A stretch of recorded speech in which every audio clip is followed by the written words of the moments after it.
In this video I want to show you a quick breakdown on how I created this ancient architecture scene in Blender, and also I will give you some free assets. Okay, let's start by showing you how I created this architecture part right here. It's pretty simple and easy, and by the way, if you want, you can get this Blender file with these assets completely for free. The link is down in the description. It's on my Patreon, but it's completely free, so you can use it for yourself, and you have the whole part combined and also separated parts if you want to create something out of that you want. So you have a complete freedom to do whatever you want with this.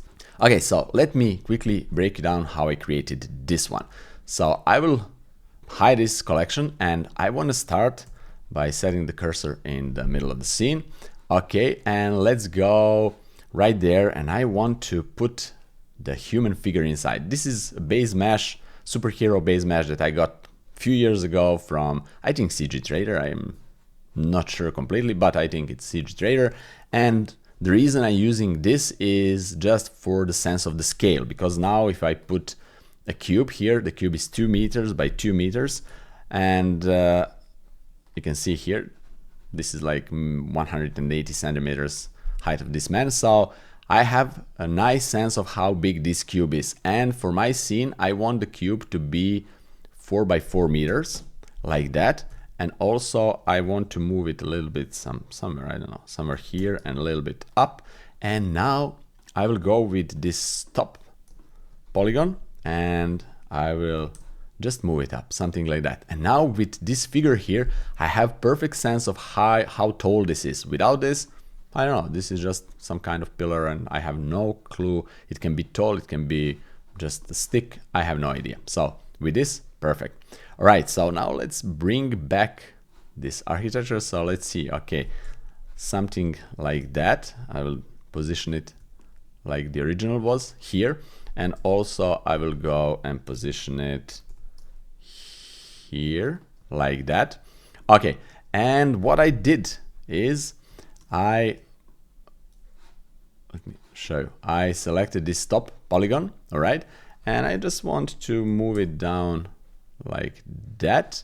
Then I will press E to extrude it a little bit up. So let's see, I just want to match with this. So Shift Z and see where this is, like here.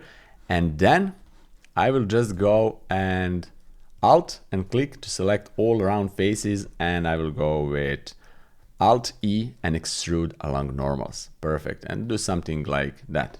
If I need more, I'll just press Alt S, and here it is.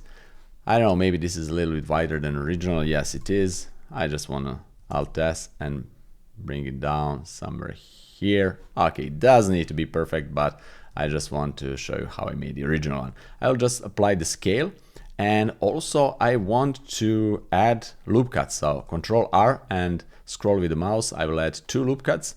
This is perfect, and then I will go select this face right here, and before that, before I select the face, I want to apply the mirror modifier. So search with the mirror modifier. I want to mirror it on x-axis, but I need a mirror object to mirror it on something, so I will go with empty, and I will add an empty here, and then I will go on this object and just type E for empty, and here it is. Okay, perfect, we have the mirror object.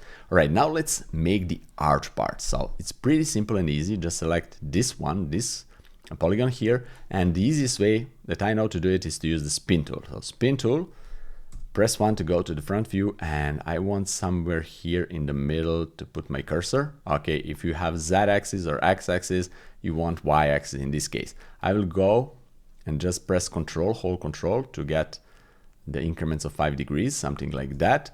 And also I will move this up and a little bit down, just barely touching them. Okay, and I will apply the clipping here.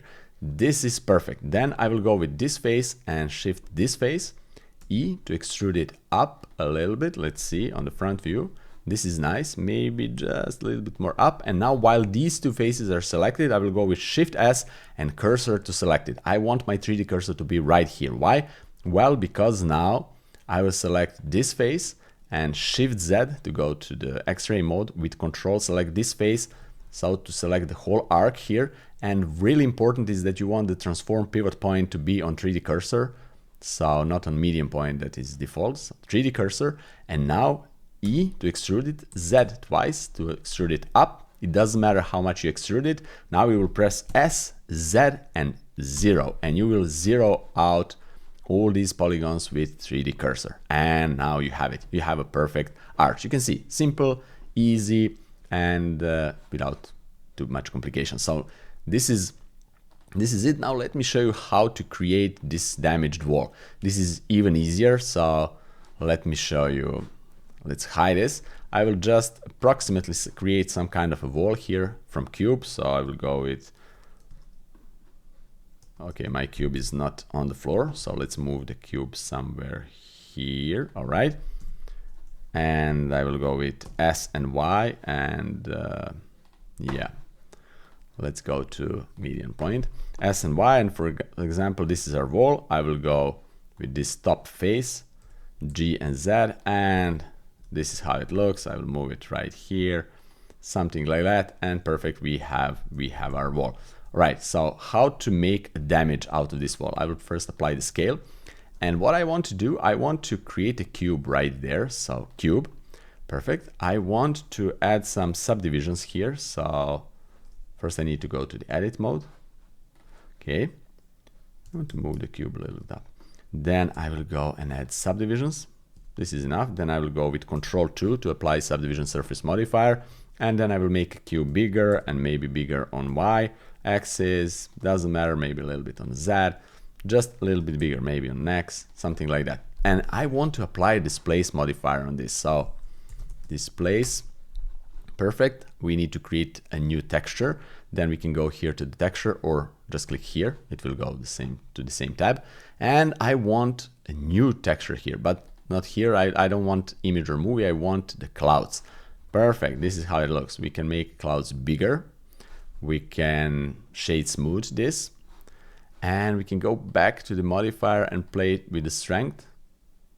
However you feel that this looks good. Maybe we want 3 levels of subdivisions, something like that. And then I will go right here, GZ, put it inside. And then if you have the bool tool enabled, this is a Blender default add-on, just go here and search bool tool, or here get extensions and install it, bool tool. Okay, you need to install it like this one, install it. All right, you just need to select the rock that we made, and then shift select the wall and Control minus, and this is it. Perfect, easy. Wow, just select this. Easy way to create any kind of damage. You can rotate it however you want. You can make it smaller, bigger, whatever you want. This is it. This is the easiest way and non-destructive way to create these damages. All right, so now that we made this, I will show you quickly how I made the stairs. The stairs has, let me show here, these damages, and they have 2 materials, so inside and outside material here. And how I did it is by using an amazing add-on. It's called one-click damage that I use for a long time now. And let me show you. Let's create a cube. Let me show you what this does. And I will go to isolation mode, and one-click damage is somewhere here. Okay, this is version 2.5. So just make damage, and this is it. Easy, simple way you can add the material for inside part. You can play here with a lot of options, how the damage will look, and so on and so forth. You can change patterns. You have different things here. So really cool. You can get it on Super Hive. I really love it. You can bake it, you can apply the changes, and you can also go to Go Hero mode, and a lot of things. There are a lot of tutorials on this, so just to show you how I'm doing this. All right, and this is how I do the stairs. And also another thing is that I like to do some cracks and damages on some things here. So let's hide this one. Let's use this pillar, for example. Let's go to isolation mode, and I want to make some cracks on this. And for this, I'm using the cracker from the same guy who made the one-click damage, the OCD plugin. So again, amazing plugin. I'm using it for a long time now, and it works like this. Control W, and here's the crack. You can move it with G, you can rotate it, you can make it bigger or smaller crack, you can add displacement, you can do a lot of things with this. So for example, I want my crack to be narrow, like that, and maybe rotate it to something like this. And this is it. You can see here we have a crack, and the beauty of this is that there are two separated parts, and this is how it looks. And with this, you can really quickly and easily make some cracks, damages, and so on and so forth. I did a lot of here on the stairs, on this part of the stairs, and also on the pillars. And I don't remember where I did it, but this is how I made all these things. I can delete this wall, and I can delete this. Okay, so this is how I created this architecture part. Now let me show you how I created the rest of the thing. Okay, this is how the whole 3D scene looks. I have the plane that is just an image plane with the clouds. So this is a photo of the clouds that I use for this. And then I have some rocks right here. These are models from Megascans.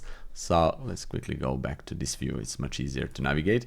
Then I have the grass, trees, bushes, and so on and so forth. And these are the nature assets from Sweeper 3D's add-on that is called Arborea. By the way, I have a full video explaining the Arborea more in depth, so you can check that out. But here I will just break it down how I did it. Arborea is an amazing. You have 600 plus assets, more fantasy and regular assets. Look at these trees, they're amazing. And also the scatter is implemented in the add-on, so you don't need additional scatter.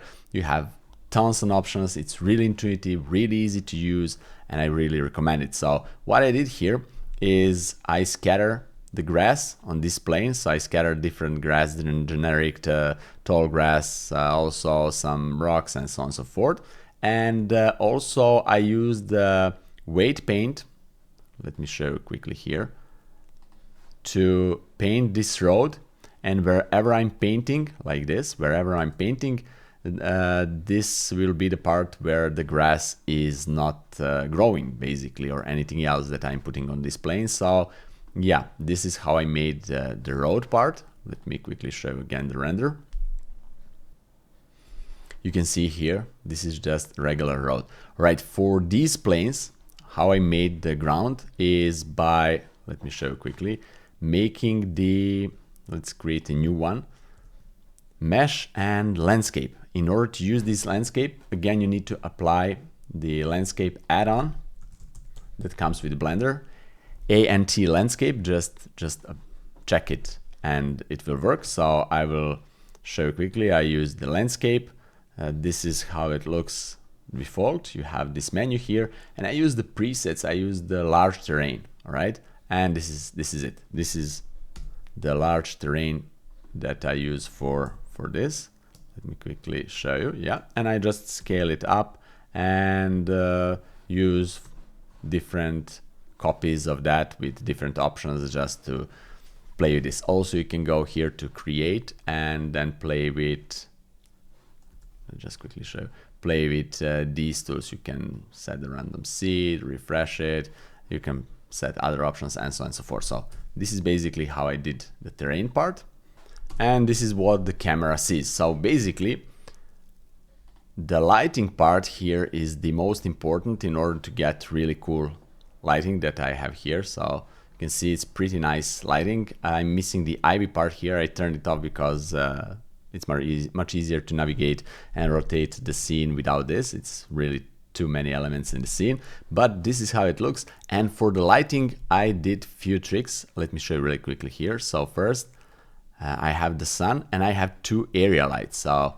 without that, I just have this and my favorite mud road from polyheaven.com and HDRI. If I go with this with 0, I have a black scene. Also, I have the sky. The sky here is just a plane that I put through emission shader with the strength of 2. If I go with 1, it's a little bit too low for me. If I go with 0, it's completely dark. So I have that plane. I have this HDRI set to strength 1. So again, we have a beautiful scene. And also I have, let me quickly show you this, like that. I have two lights here, the area 1 and area 2 lights. They are illuminating the art part here, the architecture part, and these two models that you can see right there. So for the light part, what I did here, just regular plain light, and I used spread to 10. So I really narrowed down the light just to have really narrow beam. Let me show you quickly here again.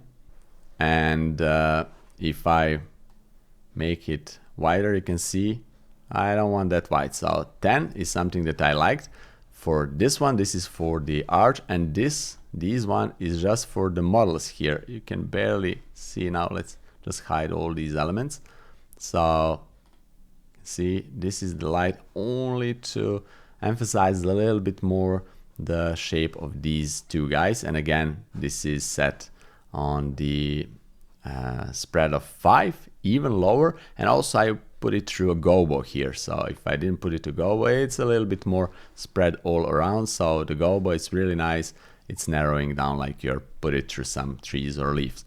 Also, I could add some tree here to narrow it down, but this was really elegant and fast solution. So basically these two, as you can see, and then a sun, that makes everything really nice. About the sun, you can see these two lights are set on, this is also important thing, these two lights are set to the color temperature 2000 kelvins.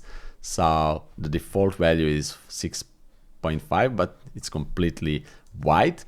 And basically the whole scene is set to be, let me show you quickly. I'm using the photographer. This is an amazing add-on that do everything with the camera and light here in one. So I will go with white balance.